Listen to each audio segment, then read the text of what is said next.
फंसा। अब देखते हैं मोदी क्या करता है। आज डंके की चोट पर आतंकवादियों के आका रो रहे हैं और उनको रोते देखकर यहां भी कुछ लोग रो रहे हैं। वारे बयान बहादुरों, विरोध का कोई न कोई बहाना चाहिए और इसलिए सिर्फ मैं नहीं, पूरा देश आप पर हंस रहा है। आदरणीय अध्यक्ष जी, आज का भारत आत्मविश्वास उससे भरा हुआ है। आज का भारत आत्मनिर्भरता के मंत्र को लेकर के पूरी शक्ति के साथ तेज गति से आगे बढ़ रहा है। देश देख रहा है भारत आत्मनिर्भर बनता जा रहा है। लेकिन देश ये भी देख रहा है कि एक तरफ तो भारत आत्मनिर्भरता की ओर तेज गति से आगे बढ़ रहा है, लेकिन कांग्रेस मुद्दों के लिए पाकिस्तान पर निर्भर होती जा रही है।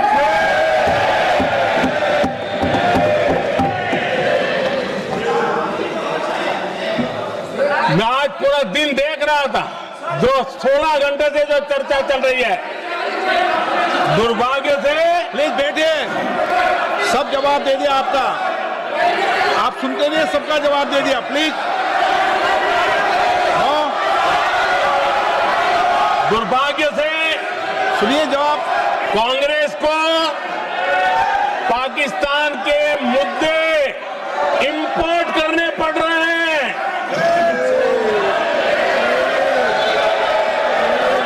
आदरणीय अध्यक्ष जी,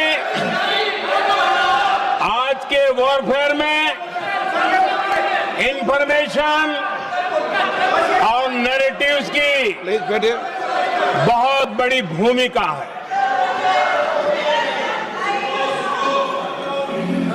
नैरेटिव घड़ करके, एआई का भी भरपूर उपयोग करके सेनाओं के मनोबल को कमजोर करने के खेल भी खेले जाते हैं। जनता के अंदर अविश्वास पैदा करने के भी भरपूर प्रयास होते हैं। दुर्भाग्य से कांग्रेस और उसके सहयोगी पाकिस्तान के ऐसे ही प्रपंच के प्रवक्ता बन चुके हैं।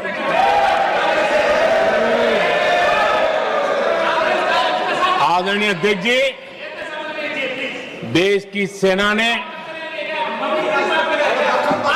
आदरणीय अध्यक्ष जी, ये तरीका है देश की सेना ने, बैठिए बैठिए,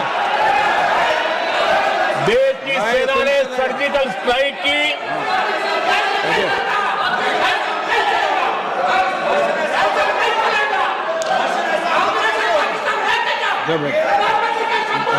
बैठिए।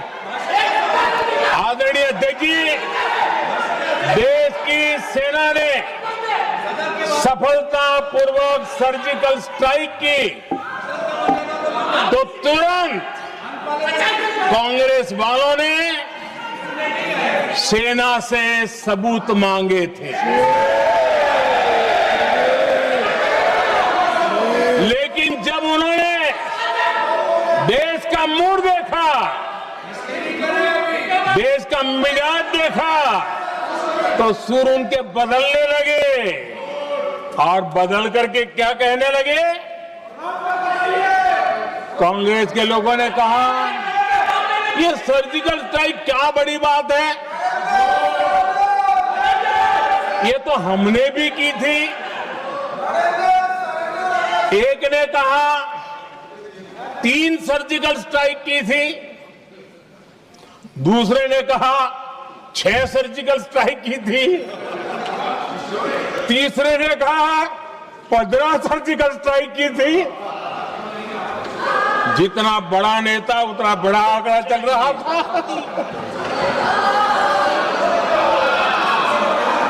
आदरणीय अध्यक्ष जी, इसके बाद बालाकोट में सेना ने एयर स्ट्राइक की।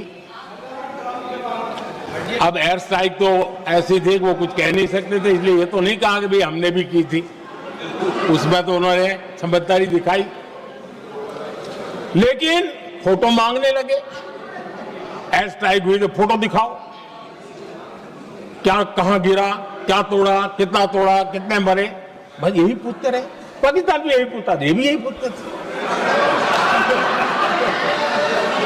इतना ही नहीं, आदरणीय अध्यक्ष जी, जब पायलट अभिनंदन पकड़े गए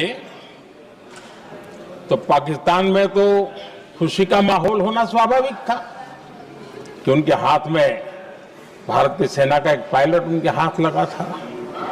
लेकिन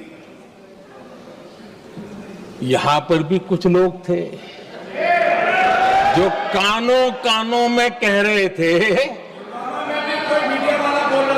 अब मोदी फंसा, अब अभिनंदन आए, मोदी ला करके दिखा दे, अब देखते हैं मोदी क्या करता है। आज डंके की चोट पर अभिनंदन वापिस आए।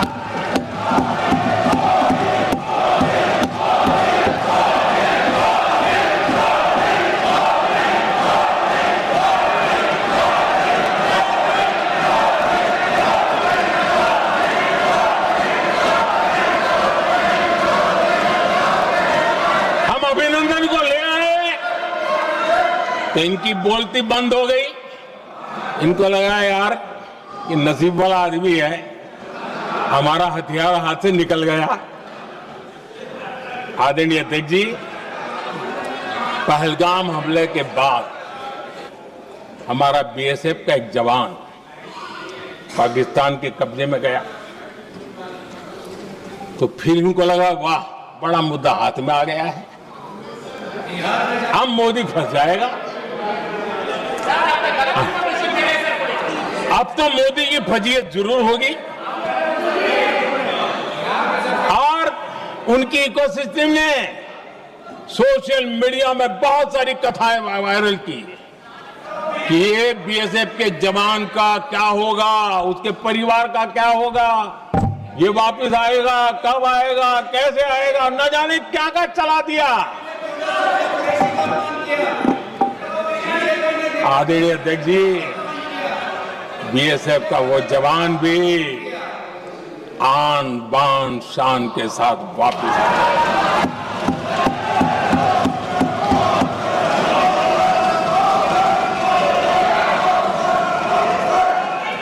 आतंकवादी रो रहे हैं, आतंकवादियों के आका रो रहे हैं, और उनको रोते देखकर यहां भी कुछ लोग रो रहे हैं।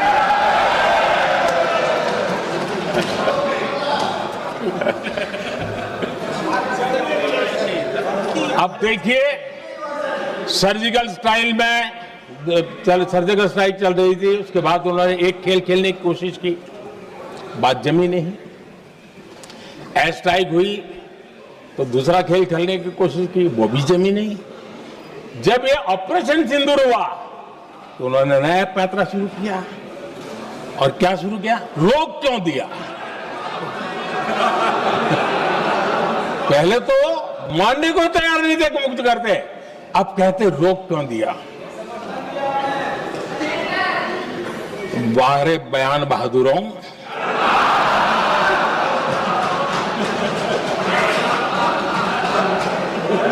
आपको विरोध का कोई न कोई बहाना चाहिए।